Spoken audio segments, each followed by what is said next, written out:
अस्सलाम वालेकुम दोस्तों, आप देख रहे हैं यूट्यूब चैनल और आज हम बात करेंगे कश्मीर के एक ऐसे बेटे की जिसने हर जगह पर भारत को एक्सपोज किया और इस जुर्म के बदले भारतीय फ़ौज ने और भारतीय हुकूमत ने उनको शहीद कर दिया। कश्मीर के इस बहादुर बेटे का नाम सैयद बाबर कादरी था और ये एडवोकेट भी थे और ह्यूमन राइट्स के लिए भी काम करते थे। इनका जुर्म ये है कि इन्होंने भारत को भारतीय टीवी पर जाकर एक्सपोज किया।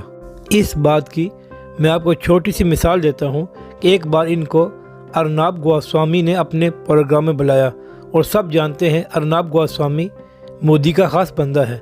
तो इसने अपने प्रोग्राम में कहा कि कश्मीरियों को पाकिस्तानी कत्ल करा रहे हैं, इसलिए पाकिस्तान मुर्दाबाद।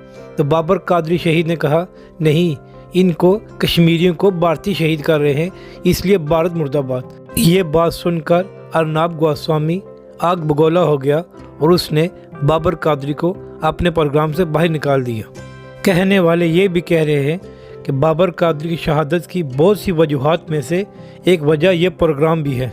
इसके अलावा अगर आप बाबर कादरी का ट्विटर हैंडल देखें जो बाबर कादरी ट्रुथ के नाम पे है, तो उन्होंने वहाँ पर भी भारत को हर जगह एक्सपोज किया है। और एक जगह वो लिखते हैं ये जो आर्टिकल 35A और 370 ख़त्म किया गया है, ये भारतीय अवाम के लिए नहीं है, बल्कि इससे बड़े बड़े सरमायादारों को फ़ायदा दिया गया है।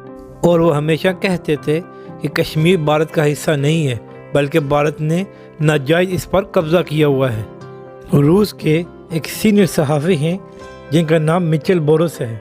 उन्होंने बाबर कादरी की शहादत पर एक ट्वीट किया है जिसमें वो लिखते हैं कि बाबर कादरी का जुर्म ये था कि इन्होंने हमेशा भारत के जुल्म और बर्बरियत के ख़िलाफ़ आवाज़ उठाई और ये हमेशा कहते थे कि कश्मीर भारत का हिस्सा नहीं है और इसी बात की इनको सज़ा दी गई है। कश्मीरी पुलिस कह रही है, जो असल में मोदी और इंडिया की कठपुतली है, कि बाबर कादरी को किसी नामालूम गनमैन ने शहीद किया है। हालांकि सब जानते हैं कि बाबर कादरी किन के ख़िलाफ़ बोलता था और वो किस को एक्सपोज करता था, और जिनको इनसे मसला था उन्होंने इनको शहीद किया है।